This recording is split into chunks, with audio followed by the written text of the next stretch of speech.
Good morning, student. Today I am going to start a new chapter. The name is Balance of Payment, which is in macroeconomics. Okay, this chapter is connected to the previous chapter, foreign exchange. Okay, so what is, first of all, we are coming to know what is bills of payment. So bills of payment, it is an accounting statement. Okay, it is simply an accounting statement that provides a systematic record of all the economic transactions between the resident of a country and the rest of the world. Okay, simply we can say कि ये एक accounting statement है जो दो countries के बीच में, मतलब एक कंट्री और उसके अलावा बाकी की जितनी फॉरेन कंट्रीज हैं उन सब के बीच में होने वाले इकोनॉमिक ट्रांजेक्शंस जितने भी होते हैं उसका एक सिस्टमेटिक रिकॉर्ड होता है. ठीक है, तो it is an accounting statement that provides a systematic record of all the economic transactions between residents of a country and rest of the world in a given period of time. तो इसका relation एक particular time period से है and it is the accounting statement which depicts or which shows the transactions between the residents of a country and the resident of other countries, means rest of the world. Okay. Now I'm coming to explain what is economic transaction. The word here is used, economic transactions. So that means what is economic transactions are those transactions which involve. Economic transactions are those transactions which involve transfer of the title or ownership. Title means आपका अधिकार, ownership मतलब आपकी मालिकाना हक. ठीक है, तो transfer of title और ownership of the goods, services, money and assets. तो ऐसे ट्रांजेक्शन जिसमें दो लोगों के बीच में ट्रांजेक्शन हो रहा है, जिसमें एक व्यक्ति दूसरे व्यक्ति को किसी असेट, मनी या फिर ऐसी किसी चीज का फिजिकल ट्रांसफर कर रहा है, उसको ओनरशिप प्रोवाइड कर रहा है. ठीक है, from one person to other person. Okay, what is included in this? They are broadly classified as. इसमें जो ट्रांजेक्शंस हम इंक्लूड करते हैं वो अलग अलग कैटेगरीज में डिवाइड किए जा सकते हैं. They can be visible items. Visible items का मीनिंग क्या होता है ये अपन आगे देखेंगे. Invisible items, unilateral transfer and capital transfer. Okay. तो economic transactions are the transactions between the two or more persons in which either the ownership or title of the goods or anything is transferred by one person to another person. So it includes physical and non-physical items both. Okay. Now, who is resident? Okay. The other one is who is resident. So residents of a country include. Resident में कौन-कौन include होंगे? Resident of a country include individuals like you and me, firms, any business firm, and government agencies. Government agencies का मतलब होता है government की जो offices होते हैं, जो अलग अलग टाइप के ऑफिसेज हैं, वो सारे इसमें इंक्लूड किए जाते हैं. ऑफ दैट पर्टिकुलर कंट्री, जहां पर इनका मतलब होगा कि जिस कंट्री की हम बात कर रहे हैं उसी कंट्री के इंडिविजुअल्स, फर्म्स या फिर government agencies, they are included but do not include diplomatic staff. यहां पे हम डिप्लोमेटिक स्टाफ को इंक्लूड नहीं करते हैं, फॉरेन टूरिस्ट को इंक्लूड नहीं करते हैं, फॉरेन मिलिट्री पर्सनल्स को इंक्लूड नहीं किया जाता है, माइग्रेटरी जो वर्कर्स होते हैं they are not included, and branches of foreign business. Business जो फॉरेन बिजनेस है उनकी ब्रांचेस जो हमारी कंट्री में, मीन्स पर्टिकुलर कंट्री में काम कर रही हैं, तो they will also not be included in that, although or even they work and operate within the domestic territory of the country.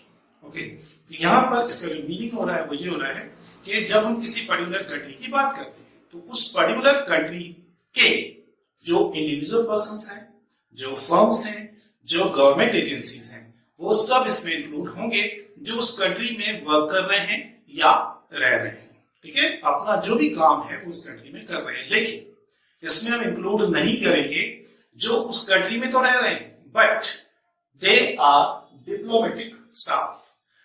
Diplomatic staff का मतलब होता है कि जो एम्बेसी काउंसलेट्स होते हैं, जहां पर दूसरी कंट्री के, मतलब दूसरी कंट्री, हर कंट्री में दूसरी कंट्री की एम्बेसीज होती हैं, काउंसलेट्स होते हैं, वहां पर उस कंट्री के लोग आके वर्क करते हैं for the betterment of their citizens.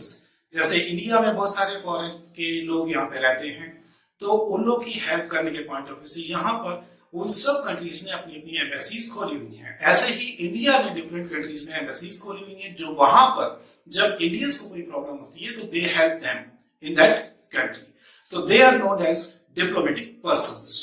Okay, उसके बाद आता है foreign tourist. We know very well कि हमारे यहाँ भी बहुत सारे लोग घूमने के लिए आते हैं और हमारे यहाँ से बहुत सारे लोग घूमने के लिए जाते हैं। They are the temporary visitors of that country, so they will not be included in the resident of that country in which they are staying that time. Then foreign military personals, due to कि अभी आपने भी कई बार देखा होगा कि हमारी military forces जो है वो दूसरी कंट्री में जाके अपनी सर्विसेज प्रोवाइड कर रही हैं टू प्रोटेक्ट समवेयर। तो ऐसे ही इंडिया में भी बहुत सारी अलग अलग कंट्रीज की जो सेनाएं होती हैं, मिलिट्री पर्सन्स होते हैं, वो आते हैं यहाँ पर डिफरेंट पॉइंट ऑफ व्यू से आते हैं और रहते हैं, but they are working here, they are staying here, but they will not be included in the resident of our country. Okay, and like migratory persons, migratory workers means the persons who are not the permanent citizens or permanent persons of that place, जो दूसरी जगह से आके काम करते हैं। They are known as migratory persons। तो migratories में दो तरह के persons हो सकते हैं। एक तो वो जो सेम कंट्री में अलग अलग प्लेसेस में जाके काम कर रहे हैं। जैसे सपोज करें मैं एमपी का हूं और मैं महाराष्ट्र में जाके या कर्नाटक में जाके थोड़ी देर के लिए काम करता हूं, तो I would also be migratory persons. But दूसरे माइग्रेटरी होते हैं जो दूसरी कंट्री से आके हमारी कंट्री में फॉर द टाइम भी सर्विस करते हैं, वर्क करते हैं, अपनी सर्विसेज प्रोवाइड करते हैं, तो they will also not be included in residence. Then branches of foreign business. बहुत सारी फॉरेन कंपनीज हैं जो इंडिया में अपना बिजनेस कर रही हैं और उनके लोग यहाँ पे आके काम कर रहे हैं। तो although they are working in India, their workplace is in India, but they are not resident of India. तो रेसिडेंट का मतलब होगा सिंपली कि उसी कंट्री के लोग उसी कंट्री में रहते हुए या तो इंडिविजुअली या फर्म के रूप में या गवर्नमेंट एजेंसीज के रूप में अगर काम कर रहे हैं, तो they are known as resident of that country. After this, balance of trade. What is balance of trade? It is simply the difference between the export and imports of that country. It is known as balance of trade. So here the definition is it refers the difference between the amount of exports and imports of that country in particular time period. Okay. And it includes only the visible items. Visible items का मतलब अब मैं आपको बताता हूँ, all those things which can be seen, which can be touched, which can be measured, counting या weight या measurement उसका किसी भी तरीके से किया जा सकता है, they all are known as visible items. So here the balance of trade is concerned with the export and import of the visible items. Balance of trade may be positive or negative. Positive balance of trade means when the export of that country are more than the import of that country, it is known as positive balance of trade. And if the imports of that country are more than export of that country, it is known as negative balance of trade. Simple सी चीज है कि अगर हमने ज्यादा foreign currency, foreign जो exchange है वो अर्न किया है, उसके बदले में पे कम किया है, मीन्स हमने इंपोर्ट कम किए हैं और एक्सपोर्ट ज्यादा किए हैं, तो हमारा जो बैलेंस ऑफ ट्रेड होगा वो पॉजिटिव होगा। और अगर हमने इंपोर्ट्स ज्यादा किए हैं, एक्सपोर्ट्स कम किए हैं, तो हमारा जो बैलेंस ऑफ ट्रेड होगा वो नेगेटिव हो जाएगा, क्योंकि जितना हमने फॉरेन एक्सचेंज अर्न किया है उससे ज्यादा हमने उनको पे किया है। तो this is balance of trade.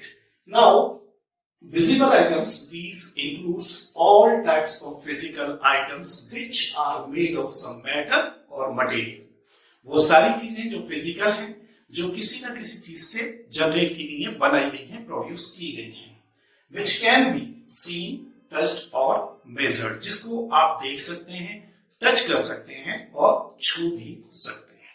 Okay, and अब यहाँ पे मैं बता रहा हूँ स्ट्रक्चर और बैलेंस ऑफ पेमेंट। तो बैलेंस ऑफ पेमेंट का जो स्ट्रक्चर होता है that is just like in accounting we have debit and credit. ठीक है, तो like any typical account in accounting we have two sides in the account, debit side and credit side. Like that, in the balance of payment, there is also two sides. One is debit and the other one is credit. So what is recorded on the debit side and what is recorded on the credit side is simply given here. Credit side, all inflows, whatever foreign exchange you receive from any source, वो record होता है हमारा credit side में। So all inflows or sources of foreign exchange are recorded on the credit side, and all payments, outflow or uses of foreign exchange are recorded on the debit side. Whatever we pay in foreign exchange, that is outflow, okay, that will be recorded on the debit side of the balance of payment. ठीक है, ये कुछ terminology थी इस chapter की। अब आगे की कुछ और चीजें हैं जिनके बारे में मैं एक्सप्लेन करूंगा और इसका डिफरेंस आपको बताऊंगा कि इसमें क्या डिफरेंस होता है balance of trade and balance of payment. और फिर इसके बाद बैलेंस ऑफ जो पेमेंट है उसमें डेफिशिएंसी जो आती है, जो उसमें अनबैलेंसिंग जो होती है, वो क्या चीज होती है। Okay, now I'm going to explain you the difference between the balance of payment and balance of trade. I have written here BOT and BOP. It is the short form of balance of trade and balance of payment. Okay, so we have taken certain bases on which we have differentiated the two things. The basis, first basis is here the basis, then balance of trade and balance of payment. The basis, first basis is meaning. What is the meaning of balance of trade? The balance of trade I have already explained to you. It is the simple difference between the amount of export and import of our country during a particular time period. So what is that? It is simply the difference between the amount of export and import of a country during a particular time period. Here we include only the visible items. Okay, and in case of BOP, it is an accounting statement. Okay, what is? It is an accounting statement which provide a systematic record of all financial transactions or say economic transactions between the resident of a country and the rest of the world during a particular time period. ठीक है, तो जहां पर इसमें हम सिर्फ export और import को इंक्लूड कर रहे हैं, यहां पर हम एक्सपोर्ट और इंपोर्ट के अलावा बहुत सारी चीजों को इंक्लूड करते हैं। राइट, तो अभी फिलहाल मीनिंग के पॉइंट ऑफ व्यू से अगर अपन कहते हैं तो इसमें डिफरेंस यही है कि it is an accounting statement and it is a statement of the difference between the amount of export and imports. ठीक है, second point is components. Components का मतलब what is included in balance of trade and what is included in balance of payment, what we consider in this and so in case of BOP we include only the visible items. Visible items means the things, the items which have physical existence, which can be seen, touched and measured. Okay, they are only the components of the BOT, balance of trade. Here we not only include the visible items but also include the invisible items, unilateral transfer as well as capital transfer to and from the rest of the world. ठीक है, तो as compared to this it has more number of items, उसके components ज्यादा हैं, इसके components कम हैं। Third one is scope. जो BOT है, BOT is of narrower scope because of it is a part of balance of payment. ठीक है, तो as compared to BOT has narrow concept and BOP has wider concept because it includes not only the BOT but other things also. So wider scope as it includes BOT also, इसमें आप BOT भी include करते हैं, BOT के अलावा बाकी जो चीजें होती हैं दे आर ऑल्सो इंक्लूडेड। जैसे बीओटी में आपसे विजिबल आइटम्स को लेते हैं और बीओपी में आप विजिबल, इनविजिबल, यूनिलैटरल ट्रांसफर और कैपिटल ट्रांसफर इतनी सारी चीजें इंक्लूड करते हैं। तो इसका मतलब ये कि वो वाइडर स्कोप में चला जाता है जबकि ये नैरोअर स्कोप में चलता है। ओके, इसके बाद है लास्ट सेटलमेंट।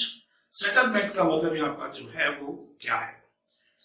जो हमारा बीओटी होता है वो पॉजिटिव भी हो सकता है, नेगेटिव भी हो सकता है। नॉर्मली वो बैलेंस कभी भी नहीं होता है कि किसी कंट्री के एक्सपोर्ट और इंपोर्ट एग्जैक्टली बराबर हो। It never happens. तो therefore BOT may be either positive or negative, means surplus or deficiency. तो because of कि ये इसका पार्ट होता है BOT, ठीक है? तो BOT में अगर डेफिशिएंसी आती है या सरप्लस आता है, deficiency can be met out of the BOP, because यहां पर आपके पास जो सोर्सेज हैं और जो यूजेस हैं वो लिमिटेड है, ठीक है? तो यहां के लिमिटेड रिसोर्सेज से अगर आपके BOT में डेफिशिएंसी आती है तो वो डेफिशिएंसी यहां से सेट आउट की जा सकती है, बिकॉज क्योंकि वहां पे आपके बीओटी मींस विजिबल आइटम्स के अलावा भी बहुत सारी चीजें होती हैं जो आपके लिए सोर्स ऑफ फॉरेन एक्सचेंज का काम करती हैं।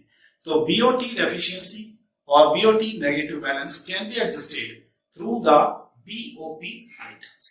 बट बीओपी में अगर आपका अनफेवरेबल बैलेंस आता है, मतलब बीओपी अगर आपकी नेगेटिव आ रही है, then it cannot be back out of the positive BOT, because क्योंकि पहले BOT का पार्ट बनता है, उसके बाद उसमें बहुत सारी चीजें जब मिला दी जाती हैं तब जाके BOP बनता है। तो इसकी जो वैल्यू होती है वो बहुत छोटी होती है, इसके कंपैरिजन में इसकी जो वैल्यू होती है, अमाउंट होती है, वो ज्यादा बड़ी होती है। इसलिए आप इसका जो सरप्लस होता है उससे आप इसकी डेफिशिएंसी को एडजस्ट कर सकते हैं, लेकिन इसकी डेफिशिएंसी को आप इसके सरप्लस से एडजस्ट नहीं कर सकते हैं। तो ये हमारे 4 पॉइंट थे डिफरेंस के, और अगर आपकी बुक में कहीं और भी पॉइंट मिलते हैं तो आप उसको भी देख सकते हैं, बट ये 4 इंपॉर्टेंट पॉइंट हैं जो डिफरेंशिएट कर रहे हैं कि बीओटी और बीओपी में क्या अंतर होता है। Okay, now I am coming to explain you structure of BOP, balance of payment का जो स्ट्रक्चर है। इससे पहले मैंने आपको बताया था it has 2 sides, debit and credit side. Further इसके डेबिट और क्रेडिट साइड में हम फिर 2 पार्ट में इसको डिवाइड करते हैं, current account and capital account. तो आप इसको ऐसा भी बना सकते हैं, BOP, current account, capital account. फिर करेंट अकाउंट के 2 पार्ट होंगे, डेबिट एंड क्रेडिट। ऐसे ही कैपिटल अकाउंट के 2 पार्ट, डेबिट एंड क्रेडिट होंगे। या फिर आप इसको इस तरीके से बनाते हैं, BOP, debit and credit. Debit में क्या क्या आता है? Debit means outflow of the foreign exchange, any transactions in which the foreign exchange is going outside the country, that is, or we are making payment in foreign exchange, that is on the debit side, and in case if we are receiving the foreign exchange, then it will be credited. Okay, now we are coming to the capital account, current account and capital account. So what is capital account? Capital account का मतलब होता है कि जब किसी country के resident की या वहां की गवर्नमेंट की किसी ट्रांजैक्शन से असेट या तो इंक्रीज होती है या डिक्रीज होती है, या लायबिलिटी इंक्रीज होती है या डिक्रीज होती है, तो they are considered as capital account transactions. और अदर देन दीज ट्रांजैक्शन जो होते हैं वो सारे होते हैं हमारे करंट अकाउंट ट्रांजैक्शंस। ओके, तो इससे पहले भी एक चैप्टर में हम पढ़ चुके हैं कैपिटल अकाउंट या कैपिटल आइटम्स और नॉन कैपिटल आइटम्स या रेवेन्यू आइटम्स। जो टैक्स वाला चैप्टर था उसमें हमने इस चीज को पढ़ा था। तो any transaction due to which and that causes either increase in asset or decrease in asset or increase in liability or decrease in liability, that is known as capital transaction, capital item. Or other than these transactions, all transactions are our revenue items, या फिर हम उसको बोलते हैं current account transactions in case of BOP. तो यहाँ पे जब डेबिट की बात आती है तो there is outflow of the foreign exchange, that is on 2 accounts, either current account or capital account. तो current account में जो outflows हो सकते हैं they are due to, यहाँ पे कुछ आइटम्स मैंने लिखे हुए, that is number 1, import of goods. If you purchase something from the foreign country, then you have to make payment in foreign exchange. So import of goods is our current account because it will not create any asset or decrease any asset या increase in liability or decrease in liability. It's simply हम उसको पे कर रहे हैं और वो हमको कोई चीज पे कर रहा। Then import of services like the goods, we can also import the services of the foreign persons from the foreign countries। तो वहां भी आपको पेमेंट करना होता है। इसका मतलब ये हुआ कि ये भी आपका करेंट अकाउंट का ट्रांजेक्शन है, आउटफ्लो है। Then unilateral transfer to rest of the world। Unilateral का मतलब था one sided transfer, either we are transferring और they are transferring to us. ठीक है, यहां पर हमें उसको वापस नहीं करना है या वो हमें उसको वापस नहीं करेगा। Just I am giving any gift to somebody, तो that is unilateral transfer. I am not expecting कि वो मुझे गिफ्ट के बदले में गिफ्ट देगा। ओके, तो it is called unilateral transfer. एक होता है बायलैटरल, बायलैटरल में हम देते हैं और वो हमें उसके बदले में देता है। तो यूनिलैटरल ट्रांसफर अगर हम रेस्ट ऑफ द वर्ल्ड को करते हैं, जैसे फॉरेन के लोग इंडिया में आके रह रहे हैं और अगर वो यहां से कोई चीज ट्रांसफर, मतलब यहां से पैसा अपनी फैमिली को ट्रांसफर करते हैं, तो it is called unilateral transfer to that country. Okay, तो again here the foreign exchange is going outside, then it will be recorded on the debit side, and last is interest, rent and dividend paid to the rest of the world। हम बहुत सारे foreigners हमारे यहाँ आके investment करते हैं, ठीक है, और वो लोग यहाँ पर, उन लोग की प्रॉपर्टीज यहाँ पर हैं या फिर उन लोगों ने हमारे यहाँ की इंडियन कंट्रीज में इन्वेस्टमेंट किया हुआ है, कंपनीज में इन्वेस्टमेंट किया हुआ है, शेयर्स में, डिबेंचर्स में। तो we have to pay them either rent और इंटरेस्ट और डिविडेंड, तो that will be paid in foreign exchange. Okay, तो ये सारे थे हमारे करेंट अकाउंट के आइटम्स। कैपिटल अकाउंट में जो डेबिट के आइटम्स होते हैं वो क्या क्या हो सकते हैं? Lending to the other countries, यहां पर हम दूसरी कंट्री के लोगों को उधार दे रहे हैं। ये यूनिलैटरल ट्रांसफर नहीं है, आज हमने उधार दिया है, कल हमें वो पैसा विद इंटरेस्ट रिसीव होगा। ठीक है, तो here we are transferring foreign exchange, हमारी कंट्री की जो है वो हम दूसरी कंट्री में इन्वेस्टमेंट कर रहे हैं। इन्वेस्टमेंट इन अब्रॉड, हमने दूसरी कंट्री की कंपनीज में इन्वेस्टमेंट किया हुआ है, तो वहां पे हमें फॉरेन करेंसी में इन्वेस्टमेंट करना होगा, या फिर addition to the foreign exchange reserve. Foreign exchange reserve is also the asset of the government. इस फंड में अगर कोई कमी होती है या फिर फंड बढ़ जाता है, मतलब या तो फंड में एडिशन होता है या फंड से विड्रॉल होता है, तो इसमें हम उसको इंक्लूड करते हैं, इसमें उसकी एंट्री की जाती है, रिकॉर्ड किया जाता है bills of balance of payment में। तो addition to the foreign exchange reserve, अगर फॉरेन एक्सचेंज रिजर्व बढ़ रहा है तो उसकी एंट्री जो होगी वो इसमें। अब हम आते हैं क्रेडिट साइड में। क्रेडिट साइड में जो आइटम्स आते हैं, they are the inflow of foreign exchange, means we are receiving the foreign exchange from the rest of the world. ठीक है, तो यहां पे भी again current account and capital account दो पार्ट्स बने हुए हैं। करेंट अकाउंट में जो चीजें आएंगी, दे आर द, जिनसे भी हमें पैसा क्या होगा? रिसीव होगा in foreign currency. Export of the goods, we are selling goods, our goods to the other nations, then we are getting money, we are getting foreign exchange. Export of the services, we can also provide the services to the other countries and we will get the foreign exchange in payment. Unilateral transfer from the rest of the world, दुनिया भर से लोग हमें transfer कर रहे हैं, they are giving gift to us or other type of helps to India, तो वो लोग फॉरेन करेंसी में हमें पेमेंट कर रहे हैं। Then interest, rent received and dividend received from the rest of the world, like that, जैसे हम दुनिया में जाके इन्वेस्टमेंट करते हैं, ऐसे outsiders means foreigners also invest in Indian companies, तो like that we also invest in those countries. ठीक है, तो मल्टीनेशनल कंपनीज में हम इन्वेस्टमेंट करते हैं, तो उसके बदले में वो हमको या तो रेंट पे इंटरेस्ट पे करते हैं या डिविडेंड हमें वो कंपनीज देती हैं। हमारे यहाँ के लोगों की प्रॉपर्टीज है वहां पर जहां से हमें रेंट रिसीव होता है। उसके बाद आते हैं कैपिटल अकाउंट के आइटम्स पर। इसमें है बोरोइंग फ्रॉम अब्रॉड, यहाँ पे ना लैंडिंग टू अब्रॉड या लैंडिंग टू अदर कंट्रीज, यहाँ पे बोरोइंग फ्रॉम अदर कंट्रीज, यहाँ पे हम दूसरी कंट्रीज से पैसा बोरो कर रहे हैं। ठीक है, तो बहुत सारे बिजनेसमैन होते हैं, बहुत सारी कंसर्न्स होती हैं जो फॉरेन करेंसी से पैसा उधार लेती हैं। Our government also borrow from the different countries, from the different से इंटरनेशनल मॉनेटरी फंड या वर्ल्ड बैंक या फिर अदर कंट्रीज से भी हम उधार लेते हैं. Every country does this.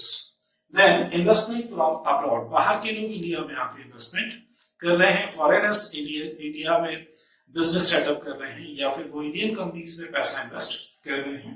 Then withdrawal from the foreign exchange reserve, और इन केस किसी भी कंडीशन में अगर फॉरेन एक्सचेंज रिजर्व से गवर्नमेंट पैसा विड्रॉ करती है तो वो होता है हमारा capital item, and that is recorded on the credit side of the foreign exchange bills of payment account. तो इस अकाउंट को अगर आप ब्रीफ में पढ़ेंगे तो यहाँ पर आपको सारी चीजें मिल जाएंगी. This is a part of BOT. इसमें बीओटी की चीजें होंगी, import of goods and export of goods. It is the part of BOT, and rest of the things are remaining are the part of bills of payment. तो bills of payment जो है वो broader है as compared to bills of balance of trade. Balance of trade में सिर्फ हम include कर रहे हैं import of goods and export of goods, visible items. जबकि इसके अलावा भी हम सारी चीजें इंक्लूड कर रहे हैं, लेकिन वो सारी बीओपी में काउंट हो रहे हैं. तो इसका मतलब ये कि बीओपी का जो स्कोप है वो ब्रॉडर है, वाइडर है, और as compare to this BOT का जो स्कोप है वो बहुत ही नैरोअर होता है.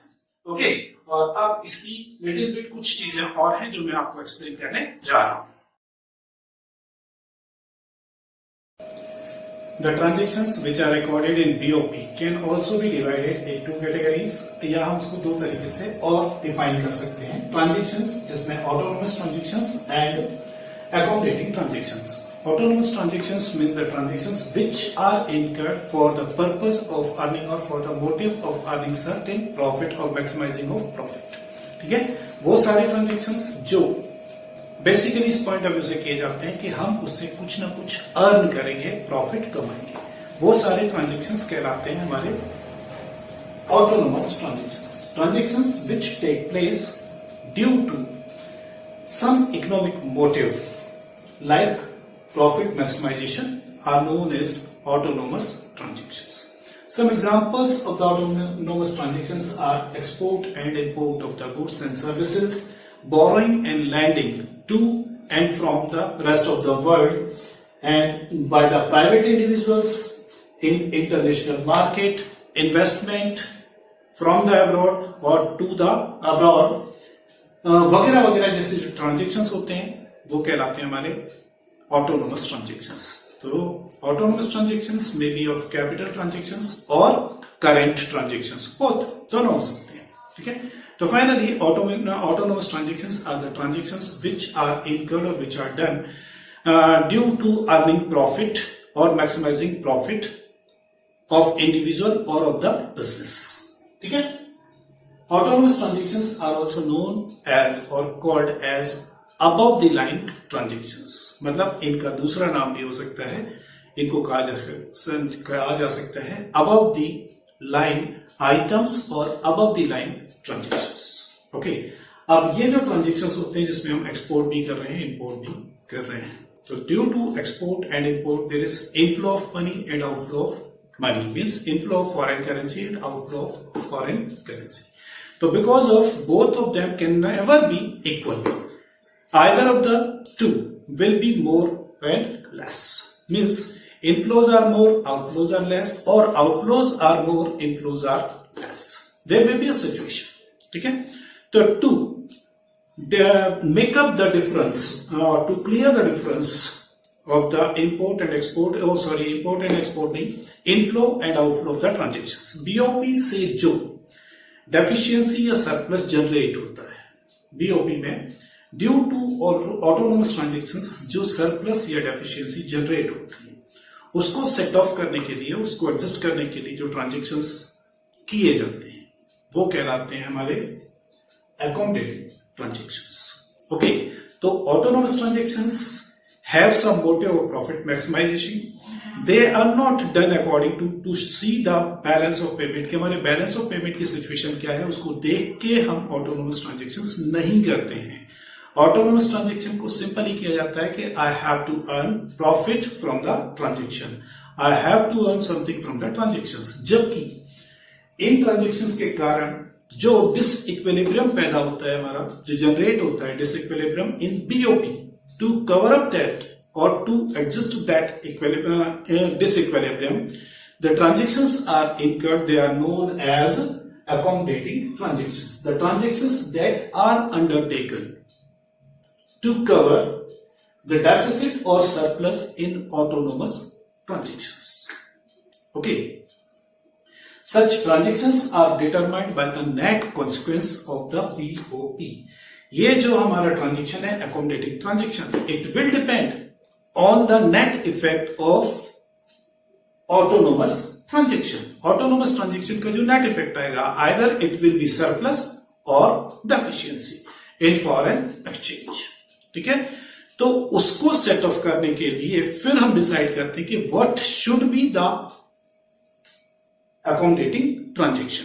मतलब ये है कि अगर हमारे पास डेफिशिएंसी आ रही है, मतलब ये कि हमारे एक्सपोर्ट्स कम हैं और इंपोर्ट्स ज्यादा हैं, या पर ये कहें कि इनफ्लो ऑफ फॉरेन करेंसी कम है और आउटफ्लो ऑफ फॉरेन करेंसी ज्यादा है, तो हमारे पास फॉरेन करेंसी की डेफिशिएंसी आ जाएगी. मतलब हमारे पास फॉरेन करेंसी कम हो जाएगी.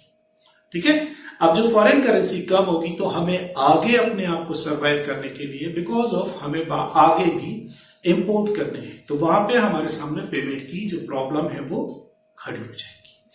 तो उसको कवर अप करने के लिए हमें फॉरेन करेंसी की जरूरत पड़ेगी. मतलब जो डेफिसिट हमारी हुई है उसको हमें कहीं ना कहीं से अरेंज करना पड़ेगा. तो उसके लिए हम जो ट्रांजेक्शन करेंगे वो कहलाएगा हमारा अकोमोडेटिंग ट्रांजेक्शन. तो अकोमोडेटिंग ट्रांजेक्शन में क्या क्या हो सकता है? इन जनरल जब सरप्लस आता है देयर इज नो प्रॉब्लम. ठीक है, क्योंकि सरप्लस में हमारे पास ऑलरेडी फॉरेन करेंसी ज्यादा है जिसको कि हम यूज कर सकते हैं इजीली और आगे कोई प्रॉब्लम जनरेट नहीं होने वाली. लेकिन in case of deficiency there will be problem, क्योंकि हमारे पास फॉरेन करेंसी कम है, मतलब आया कम है और हमने पेमेंट ज्यादा कर दिया है. तो अब हमें आगे अगर फॉरेन से कुछ भी चीज खरीदनी है तो उसके लिए हमारे पास फॉरेन करेंसी की जरूरत पड़ेगी, फॉरेन एक्सचेंज की जरूरत होगी. तो उसके लिए हमें अरेंजमेंट करना होता है. तो उसके लिए जो ट्रांजेक्शन किया जाएगा वो कहलाएगा अकोमोडेटिंग ट्रांजेक्शन. और उसमें हम क्या क्या इंक्लूड कर सकते हैं वो है फॉरेन एक्सचेंज रिजर्व. हमारी जो गवर्नमेंट ऑफ इंडिया है, सेंट्रल बैंक है, ठीक है, वो फॉरेन एक्सचेंज रिजर्व मेंटेन करते हैं. और जो भी जब डेफिशिएंसी आती है तो हम फॉरेन एक्सचेंज रिजर्व से उतना पैसा निकाल के यहां पर यूज कर सकते हैं. ठीक है, दूसरा तरीका होता है वो होता है borrowing from the international monetary fund. हम एक इंटरनेशनल लेवल पर एक मॉनेटरी फंड बनाया गया है जिसमें दुनिया की सारी कंट्रीज इंक्लूडेड है. ठीक है, वहां से हम बोरो कर सकते हैं फॉरेन करेंसी में, फॉरेन एक्सचेंज को बोरो किया जा सकता है, या फिर हम वर्ल्ड बैंक से फॉरेन करेंसी को बोरो कर सकते हैं, या फिर इंटरनेशनल मॉनेटरी मार्केट में जो अथॉरिटीज हैं, एजेंसीज हैं, वहां से भी हम फॉरेन एक्सचेंज को बोरो करके और उस डेफिशिएंसी को सेट ऑफ कर सकते हैं, ताकि इन फ्यूचर हमें किसी भी तरीके से इंपोर्ट करने में कोई प्रॉब्लम नहीं आए. क्यों? क्योंकि हर कंट्री सेल्फ डिपेंडेंट नहीं है, हमें कुछ ना कुछ दूसरी कंट्री से इंपोर्ट करना ही पड़ता है. ऑल्दो की भी एक्सपोर्ट ऑल्सो, लेकिन हमें इंपोर्ट भी करना होता है. और जो डेवलपिंग कंट्रीज होती हैं उनके imports as compare to exports हमेशा ज्यादा होते हैं. तो उनके पास जो फॉरेन एक्सचेंज की प्रॉब्लम है वो हमेशा नेगेटिव ही रहती है. मतलब उनको हमेशा ही फॉरेन एक्सचेंज शॉक पड़ता है. तो उसके लिए ये अरेंजमेंट उनको करने ही पड़ते हैं. आई थिंक सो कि अब आपको ये क्लियर होगा कि ऑटोनोमस ट्रांजेक्शन क्या होता है, अकोमोडेटिंग ट्रांजेक्शन क्या होता है. जो अकोमोडेटिंग ट्रांजेक्शन है they are the net result of the autonomous transaction. क्योंकि ऑटोनोमस ट्रांजेक्शन के कारण या तो सरप्लस या डेफिशिएंसी जनरेट होगी और उसको सेट ऑफ करने के लिए हमें अकोमोडेटिंग ट्रांजेक्शंस को यूज करना होगा या इनको एडजस्ट करना होगा. ठीक है, now I am coming to disequilibrium in BOP, balance of payment में डिसइक्विलिब्रियम. इक्विलिब्रियम का मतलब होता है कि बैलेंस ऑफ पेमेंट में दो पार्ट होते हैं, inflow of foreign currency and outflow of foreign currency या फॉरेन एक्सचेंज. ठीक है, if inflow and outflow are equal that it is called equilibrium. Equilibrium का मतलब जहां पे दोनों चीजें इक्वल हो जाती हैं वो इक्विलिब्रियम पॉइंट होता है. But it will never happen because of, क्योंकि इंपोर्ट और एक्सपोर्ट किसी भी कंट्री के कभी भी इक्वल नहीं हो सकते हैं. There will be either of the two will be more and less. दोनों में से या तो एक्सपोर्ट ज्यादा होंगे या इंपोर्ट ज्यादा होंगे. तो उसके कारण आप जो बैलेंस ऑफ पेमेंट है वो ऑलवेज डिसइक्विलिब्रियम में ही आएगा. ठीक है, तो वो जो डिसइक्विलिब्रियम हो सकता है दैट में बी सरप्लस और डेफिशिएंसी। ठीक है, सरप्लस कब होगा? When exports are more than imports, means value of export is more than import. इसका मतलब ये है कि जब आप एक्सपोर्ट ज्यादा करेंगे तो you will get more foreign exchange and you have to pay less foreign exchange. But अगर उल्टा होता है तो डेफिसिट होती है, जहां पे इंपोर्ट्स वैल्यू ज्यादा है और एक्सपोर्ट की वैल्यू कम है, तो in that case deficiency generate होगी, वो कहलाएगा डिसइक्विलिब्रियम। ठीक है, अब अगर हमारे पास फॉरेन करेंसी सरप्लस में होती है, मींस हम सरप्लस में आते हैं, बैलेंस ऑफ पेमेंट जो हमारा होता है वो हमारा सरप्लस में होता है, पॉजिटिव होता है, देयर इज नो प्रॉब्लम। ठीक है, हमारे पास हमारी रिक्वायरमेंट से ज्यादा फॉरेन एक्सचेंज आ चुका है। But in case of deficiency, जब आपके पास फॉरेन करेंसी फॉरेन एक्सचेंज की इनफ्लो जो होती है वो कम होती है और आउटफ्लो ज्यादा होती है, देन जनरेट होती है हमारे पास डेफिशिएंसी। और डेफिशिएंसी को एडजस्ट करने के लिए we use the autonomous items, transactions हमें करने पड़ते हैं, either we have to borrow from the other countries और इंटरनेशनल मॉनेटरी फंड और वर्ल्ड बैंक एटसेट्रा एटसेट्रा, या फिर हमें हमारे फॉरेन एक्सचेंज रिजर्व को यूज करना होता है।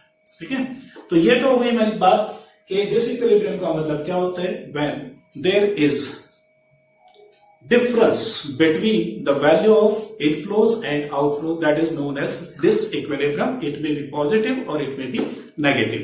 पॉजिटिव को हम बोलते हैं सरप्लस और नेगेटिव को बोलते हैं हम डेफिसिट। राइट, डेफिसिट कब जनरेट होगी? जब आपके इंपोर्ट्स की वैल्यू ज्यादा होगी और एक्सपोर्ट की वैल्यू कम होगी, तो डेफिशिएंसी का ये मतलब ये कि हमने पेमेंट ज्यादा किया है और हमारे पास आया कम है। सरप्लस कब होगा? When the value of export is more then the value of import. मतलब ये कि हमने जो बेचा है उसकी वैल्यू ज्यादा है तो हमें ज्यादा पैसा मिलेगा, और हमने जो खरीदा है उसकी वैल्यू कम है तो we have to pay less, तो हमारे पास एक्स्ट्रा पैसा जो बचेगा वो कहलाएगा हमारा सरप्लस। राइट, तो ये दो चीजें हैं। अब हम आ रहे हैं कॉजेस फॉर डिसइक्विलिब्रियम। डिसइक्विलिब्रियम के क्या क्या कारण हो सकते हैं? इन जनरल जो कारण होते हैं वो यहाँ पे लिखे हुए हैं। इकोनॉमिक फैक्टर्स, हमने इसको नाम दिया फैक्टर्स का, फैक्टर्स में इकोनॉमिक फैक्टर्स। इकोनॉमिक फैक्टर्स में जो यहाँ पे पॉइंट्स लिखे हुए हैं वो आपको बता रहा हूं। डेवलपमेंटल एक्टिविटीज, जो डेवलपिंग कंट्रीज होती हैं, ठीक है, they are normally dependent on the developed countries. मतलब ये कि अगर हम डेवलप हो रहे हैं तो हमें बहुत सारी जो एडवांस चीजें उनकी जरूरत पड़ती है। ठीक है, क्योंकि हमारे पास सब चीजें अवेलेबल नहीं हो पा रही है। Therefore we are dependent on the other developed countries, वहां से हमें कंपल्सरीली इंपोर्ट करना होता है। और अगर हम इंपोर्ट करेंगे जबकि हमारे पास खुद के पास इतने रिसोर्सेज नहीं है कि हम हमारे प्रोडक्ट को एक्सपोर्ट कर सकें, या बहुत ज्यादा प्रोडक्शन नहीं है कि हम उनको एक्सपोर्ट कर सकें, तो हमारे एक्सपोर्ट्स बहुत कम होते हैं और imports are much more, then disequilibrium यहाँ पे जनरेट हो जाएगा, क्योंकि आपके इंपोर्ट्स की वैल्यू ज्यादा होगी और एक्सपोर्ट की वैल्यू कम होगी। दूसरा हो सकता है हाई रेट ऑफ इन्फ्लेशन। अगर इस किसी कंट्री में इन्फ्लेशन रेट बहुत ज्यादा होती है, मतलब इंटरनली उस कंट्री में जो चीजें महंगाई है बहुत तेजी से ऊपर बढ़ रही है, तो इन दैट केस हमारे जो एक्सपोर्ट्स हैं वो बहुत कम हो जाएंगे, क्योंकि हमारे यहाँ की चीजें ऑलरेडी क्या हो चुकी है, महंगी हो चुकी है। इन सच कंडीशन हमें बाहर से इंपोर्ट करना, मतलब बाहर से सामान बुलाना सस्ता होता है। तो जब इंटरनल किसी कंट्री में इन्फ्लेशन बढ़ता है तो इंपोर्ट ज्यादा होने लगता है, और इंपोर्ट ज्यादा होने पर हमारा फॉरेन एक्सचेंज हमें बाहर भेजना पड़ता है। Then change in demand in foreign countries. Sometimes it may happen कि हम जो चीज प्रोड्यूस करके एक्सपोर्ट करते हैं, ठीक है, अगर उसकी डिमांड फॉरेन की कंट्री में कम हो जाती है तो हमारे एक्सपोर्ट्स कम हो जाएंगे, जबकि हमारे इंपोर्ट जो हम ऑलरेडी कर रहे हैं वो उतने के उतने हैं और एक्सपोर्ट्स कम हो रहे हैं, तो यहाँ पे इम्बैलेंस्ड जनरेट हो जाएगा। इंपोर्ट ऑफ सर्विसेज, हम जो डेवलपिंग कंट्रीज होती हैं वो डेवलप्ड कंट्रीज से बहुत सारी टाइप की सर्विसेज भी एक्वायर करती हैं। क्यों? क्योंकि वो एडवांस कंट्रीज हैं, they have much more advance technologies. तो डेवलपिंग कंट्रीज को उन सारी चीजों की जरूरत पड़ती है, उनके यहाँ कैपिटल गुड्स ज्यादा प्रोड्यूस होता है, उनके यहाँ प्रोडक्शन ज्यादा होता है, जबकि जो अंडर डेवलप्ड कंट्रीज हैं या डेवलपिंग कंट्रीज हैं उनके यहाँ प्रोडक्शन जो है वो बहुत कम है, जबकि डिमांड ज्यादा होती है। तो इन दैट केस वहां से इंपोर्ट करना हमें जरूरी हो जाता है, और for that we have to pay in foreign exchange. Then cyclical fluctuations का इम्पैक्ट जो होता है वो ये होता है कि बिजनेस में कुछ साइकिल्स चलते हैं जो अपने आप में रिपीट करते रहते हैं, जिसको हम बोलते हैं तेजी और मंदी। एक सिंपल वे में हम कहें कि बूम एंड डिप्रेस्ड सिचुएशन, जिसको थ्रॉट कहा जाता है। ओके, तो बूम में होता है तेजी, जहां पे हमारी इकोनॉमी बिल्कुल पीक पर पहुंच चुकी है, और उसके बाद फिर जब पीक पे पहुंच जाते हैं मतलब एक सैचुरेशन पॉइंट आता है, सैचुरेशन पॉइंट के बाद फिर डाउनफॉल शुरू होता है। तो सैचुरेशन के बाद जब डाउनफॉल शुरू होता है तो चूंकि बूम के बाद, boom is the saturation point, तो बूम जहां पे तेजी है, हर चीज महंगी हुई है, लोगों के पास बहुत सारी इनकम भी जनरेट हो चुकी है। फिर वहां से डाउनफॉल जब शुरू होता है तो होता ही है कि लोगों के पास पैसा बहुत होता है खरीदने के लिए, बट हमारी जो इंडस्ट्रीज हैं वो अपनी पीक पे पहुंच चुकी है। मतलब ये कि वो जितनी कैपेसिटी थी उतना माल ऑलरेडी प्रोड्यूस कर रही है, अब वो एक्स्ट्रा डिमांड को फुलफिल नहीं कर सकती है। देयरफॉर इंपोर्ट्स विल इंक्रीज, तो उनकी डिमांड को फुलफिल करने के लिए इंपोर्ट्स बढ़ेंगे, और इंपोर्ट्स बढ़ेंगे तो हमें फॉरेन करेंसी, फॉरेन एक्सचेंज का पेमेंट करना पड़ेगा। That will create the disequilibrium in the BOP। ये थे हमारे कुछ economic factors. Now we are coming to the political factors. What is political factors? जो राजनीतिक फैक्टर्स होते हैं वो वाली चीज है यहाँ पे। तो इसमें होता है एक पॉलिटिकल इनस्टेबिलिटी, जहां पे सरकार ही स्थिर नहीं है। सरकार स्थिर नहीं है का मतलब यहाँ पे ये होता है कि जो सरकार है वो सपोर्ट, जैसे इंडिया में अक्सर कर होता रहता है बीच बीच में, कि जैसे अभी हम बात करें MP की जो गवर्नमेंट थी उसके पास क्लियर जो वो चाहिए उनको सरकार बनाने के लिए पावर, सीट्स वो उनके पास नहीं थी, मेजोरिटी नहीं थी। तो कुल मिला के उन्होंने दूसरी जो पार्टीज थी उनके से सहयोग लेके, उनसे हेल्प लेके और सरकार बना ली। लेकिन यहाँ पर ये होता है कि जो लोग भी आपकी हेल्प करते हैं वो आपसे कुछ ना कुछ डिमांड करने की कोशिश करते हैं, और टू फुलफिल देयर डिमांड, अगर आप उनकी डिमांड फुलफिल करते हैं तो आप अपने मोटिव्स को अचीव नहीं कर पाते हैं, और अगर उनकी डिमांड को फुलफिल नहीं करते हैं तो वो आपसे सपोर्ट क्या करते हैं, हटा लेते हैं। यही इफेक्ट होता है, मतलब ये कि सरकार हमारी स्थिर नहीं है। तो ऐसी सिचुएशन में जो अदर कंट्रीज के लोग हैं, अगर हमारी जो सेंट्रल गवर्नमेंट है अगर वो अनस्टेबल है, मतलब वो भी त्रिशंकु सरकार बनी हुई है जहां पे दूसरी पार्टीज के जो MPs हैं उनसे हम सपोर्ट लेके सरकार को बना चुके हैं, लेकिन हर आदमी हमारी टांग खिंचाई में लगा हुआ है। तो ऐसे में हमारी जो सरकार है, वो गवर्नमेंट जो है वो अनस्टेबल रहेगी। अब इनस्टेबिलिटी के केस में जहां सरकार ही स्थिर नहीं है तो उसकी जो प्लानिंग्स होती हैं, उसकी जो पॉलिसीज होती हैं, they are also not stable. तो इन दैट केस जो अदर कंट्रीज के लोग होते हैं, ठीक है, वो यहां पर ट्रस्ट नहीं करते हैं, वो इन्वेस्ट नहीं करते हैं, राइट। तो इससे, और इवन ये कि जो उन्होंने यहां पे इन्वेस्ट कर रखा है फॉरेन करेंसी में, वो यहां से विड्रॉ करके ले जाते हैं, ठीक है। जैसे एट प्रेजेंट चाइना में हो रहा है कि चाइना की जो हरकतें हो रही हैं उसके कारण वहां से बहुत सारी कंट्रीज की जो अलग अलग हैं उनकी जो कंपनीज वहां पे उन्होंने एस्टेब्लिश की है, they are coming out from the China. वो लोग वहां से अपना पैसा क्या कर रहे हैं, निकाल रहे हैं, वहां से अपना इन्वेस्टमेंट बाहर कर रहे हैं और दूसरी कंट्रीज को देख रहे हैं। तो इसका मतलब ये कि चाइना से में जो फॉरेन करेंसी लोगों ने वहां पे इन्वेस्ट की थी, फॉरेन एक्सचेंज वहां पे डाला था, वो वहां से क्या कर रहे हैं, विड्रॉ कर रहे हैं। तो it may happen with any country, ठीक है। तो पॉलिटिकल इनस्टेबिलिटी का जो इम्पैक्ट आता है, ऐसे और बहुत सारे रीजंस हो सकते हैं। तो पॉलिटिकल इनस्टेबिलिटी का जो इम्पैक्ट आता है वो ये होता है कि डायरेक्ट फॉरेन इन्वेस्टमेंट जो होता है वो रुक जाता है, और इवन ये कि जिन्होंने यहां पे इन्वेस्ट किया हुआ है दे विड्रॉ देयर इन्वेस्टमेंट। तो इससे फॉरेन करेंसी वापस, फॉरेन एक्सचेंज वापस बाहर चला जाता है और हमारे यहाँ डिसइक्विलिब्रियम की सिचुएशन बन जाती है। इसी तरीके से पॉलिटिकल डिस्टर्बेंस भी ऐसे ही कोई पॉइंट बन सकती है। उसके बाद आते हैं हम सोशल फैक्टर्स, डेमोन्स्ट्रेशन इफेक्ट। पहला पॉइंट है डेमोन्स्ट्रेशन का मतलब होता है दिखावे की दुनिया में जीना, ठीक है। जब बाहर के लोगों के उसमें आते हैं, कॉन्टेक्ट में आते हैं, तो जो एडवांस्ड कंट्रीज हैं उनके कॉन्टेक्ट में जब आते हैं तो उनकी जो लिविंग स्टैंडर्ड है, वो जो चीजें यूज करते हैं, उनको देख के हम उनकी तरफ अट्रैक्ट होते हैं, ठीक है। जैसे अगर फॉरेन, हम इंडियंस की भी ये टेंडेंसी है कि अगर हमारे पास फॉरेन की बनी हुई कोई चीज हो, भले हमसे भी गई गुजरी कंट्री है, लेकिन फिर भी चूंकि उस पर मेड इन श्रीलंका भी लगा हुआ है, अगर मेड इन बांग्लादेश भी लगा हुआ है, तो फॉरेन कंट्री की चीज आती है। मतलब हमारे पास हमारी कंट्री के अलावा दूसरी कंट्री की बनी हुई चीजें, ये एक दिखावे का पॉइंट हो जाता है। तो ऐसे जब हम बाहर के लोगों के कांटेक्ट में आते हैं तो उनकी जो एडवांस चीजें हैं उनको देखने के बाद हम उनको खरीदने की कोशिश करते हैं। मतलब ये कि हम उनको इंपोर्ट करना चाहते हैं, ठीक है। हम हमारे यहाँ के लोगों की बनाई हुई चीजों को इंपॉर्टेंस देने के बजाय दिखावे की जो दुनिया है उसको इंपॉर्टेंस देते हैं, टू शो ऑफ, ठीक है। इट हैपेंस कि जैसे हमारे यहाँ बहुत सारे लोग हैं जिनके पास मोबाइल है, मोबाइल आप कोई सा भी यूज कर सकते हैं, लेकिन नहीं एप्पल का होना चाहिए या सैमसंग का होना चाहिए या फलानी कंपनी का होना चाहिए, जो हमारा एक प्रेस्टिजियस पॉइंट बनता है कि हमारी प्रेस्टिज जो है वो सोसाइटी में अलग होती है कि उसके पास 1 लाख रुपए का मोबाइल है या फिर उसके पास ऑडी कार है या फलानी इंपोर्टेड कार है। तो ये सब डेमोन्स्ट्रेशन इफेक्ट हैं जो हमें इंपोर्ट करने के लिए इंड्यूस करते हैं, ठीक है। और उसका इंपैक्ट ये होता है कि हम उन चीजों को इंड्यूस करते हैं जिससे हमारा फॉरेन एक्सचेंज बाहर की तरफ मूव होता है। उसके बाद आता है change in taste and preference and fashions.